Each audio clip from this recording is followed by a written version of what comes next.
find a way to write it down that way and write it up that way. It's like all over the place. That's how they write. Because they've got sensory motor coordination issues. Right? Some kids, you've got it on the board, they can't see it properly. Sometimes you might have to do one line in red, the other line in blue, that's the way they can see. So it's all different. Okay? Now, for that child, for example, that the mom wants them to write, yes, it's okay to give everybody a printed sheet, that's fine. But what you want to do, get out a copy, leave a printed sheet on her desk, or his desk, I don't know where the boy girl. Now, if everyone's completed it, at least she's got that reference to complete it, so she's got that. If mom wants to see that work in his or her book, she will he or she will do it. But bottom line is, you don't want that individual to take back the whole lesson. Because we're looking for danger in the question format. We're looking at how you can flesh out all that time for all what you've got to do. But from what I said as well, if it's not cast in stone, and that was what you've done earlier, sit with your team. How can we be flexible with this? We're still going to deliver the content, right? But how do we do this? Different roads lead to Rome. The bottom line is everybody gets to Rome. Whether you're going to go via the mountains, you're going to go fly in the air, you're going to go via roads, you're going to get on the boat, the destination is Rome. But how do you get there? You've got a choice, flexibility of getting there. The government wants to deliver a particular concept. But I don't think they're quite bent on how you do it. I think they care about that everybody gets there, but how you as a school... They do because like when they come to visit us for inspection, now surprisingly in this 21st century, right, we have our lesson notes. If you don't show them that lesson notes, you're just talking.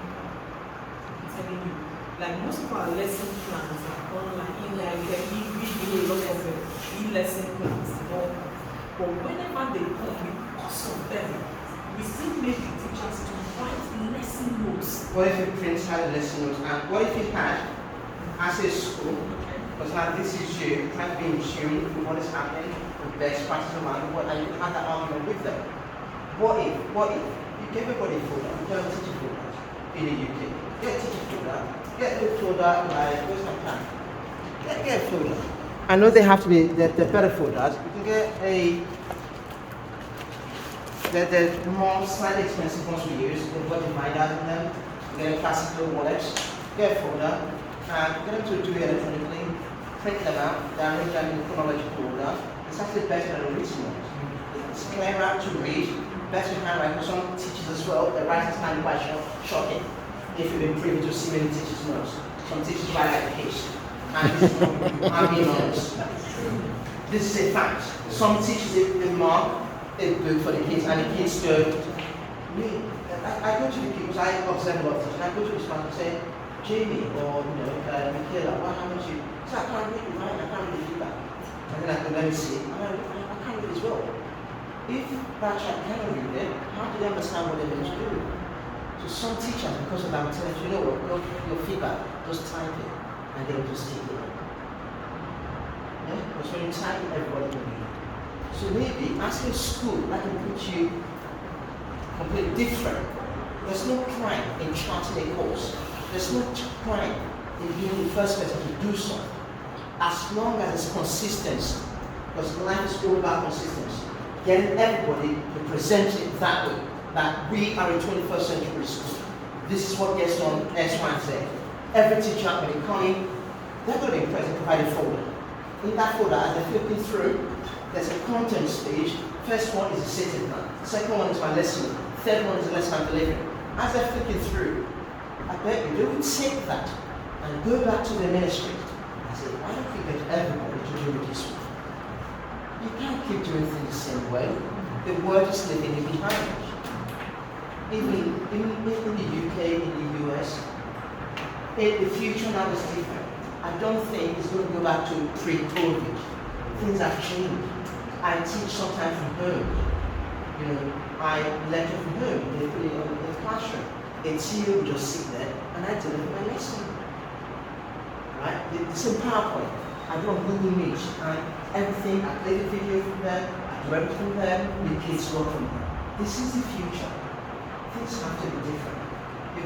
You don't write with chalk on what do you? Chalk and blackboard. Things have moved on. That's what I'm saying. It will move on. You can chart the course as long as everybody is consistently in the school. But this is how we're doing it here.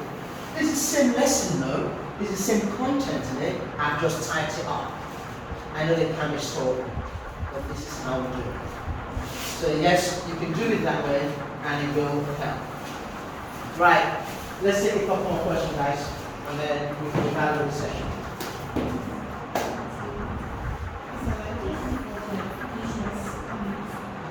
Going back to the lesson notes stuff. Back then, you can do computers. Sorry?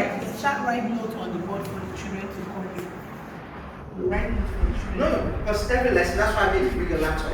Okay, it's on PowerPoint. Every lesson is So on it's PowerPoint. sent to the children to the classroom. It doesn't get sent to the children. They come in the classroom. That's on the screen already. The do no activity is on the screen. So by the time they come in, they get exercise books. The task is on there. Maybe the task might be tell us 3 things about criminal activity. The children now write in the book, and I move the slide. And if it's a video, I play the video. There's a video, there's a screen, there are speakers. And I say, I'm going to play a video. It's a YouTube video to help explain what closed tool formation is all about. So whilst you're watching the video, make some notes. And I play the video, make some notes, and I ask them, what did they get from the video? What did you get? What did you get? And then the next task is on the screen. No, that's not, I don't write board. I really write board. Apart from sometimes I write the date, but the dates as well, it's on the paper. So we'll learn with the paper. That's why I wanted us to plan it the way we would plan it. Yes? Now, you said something about typing, lesson notes. Now, like Miss Momo said, she said ministry will always want you to write handwritten notes. Yes. Now, if and you say you should give the children a photocopy of your note to paste in their own notes, you should type so that they can paste in their own notes. What I said, it says something about R&D. Yes, you that what I'm saying. I'm going That there. they write a lot in there. Yes. And I'm saying is, if they're really pressed for time, as in they're not really completing the content because they're spending way too much time writing, right? Can't the school then photocopy what they're meant to write? Is it just, let me just get this straight. Is it just they come, they write for 40 minutes and they go out of lesson? Is that what they do? There are other activities, The right? question I want to ask, so what happened is, here in Nigeria, our method of teaching is quite different. So I came in late because what I wanted to benefit from this lesson is that I wanted you to model a lesson for us. I wanted you, because there is no time anymore, you will have modeled a lesson for us, how lesson is delivered there in UK, so that each and every one of us will go to this classroom. We use that same model to deliver our lesson. Because here in Nigeria, how do we deliver our lesson? You come in, you introduce your topic, you start talking, and after talking, you give them loads of notes to copy and go and read. That's why. Yes, that's why this problem. That's why teaching here, and that's what the hands-on learning wants to come and introduce here. The plan is for us to begin to teach the way they teach in the UK, Yes. in the US. If you come into my lesson, this is what you normally see. My front screen with my title, the objectives. And I'll say to my class, good morning everybody. Today, we are going to learn on how to plan a well-structured lesson. By the end of this lesson, these are things you are going to achieve. And then after that, it will be, I know this is a session, it will be my do it now activity. Right? And it will be something to help them connect the previous lesson with the current lesson. And after that, it will be me explaining what we're going to do and how we're going to do it. And straight after that, there'll be an activity for the kids to do, which is something quite... So for example, everyone look up here. This is a staff activity I wanted you to do. But unfortunately, it wasn't printed in your plans. So look at that doing our activity. I come into a class. I go, here, I will have printed this for them. Because if you tell them to draw a line, some will rule the line all through the whole page. Some will rule very small line. So you know what? To remove all that nonsense, I print out this sheet. I would have done the sheet, printed it out, every child has it. And I go to them and say, here, first column, can you write down everything you know about crime? Because I'm teaching criminal geography. The second column, can you ask any questions you want to know about crime? Guess what? That's a separate activity, and they start writing. And I said, at the end, I will get you to now fill in here everything you've now learned about crime. Just look at that for a separate activity. But do it now. Very simple stuff. But look what I've done. On the PowerPoint, the kids are writing. I printed it out, they're writing on the sheets straight away. And they're all quiet now.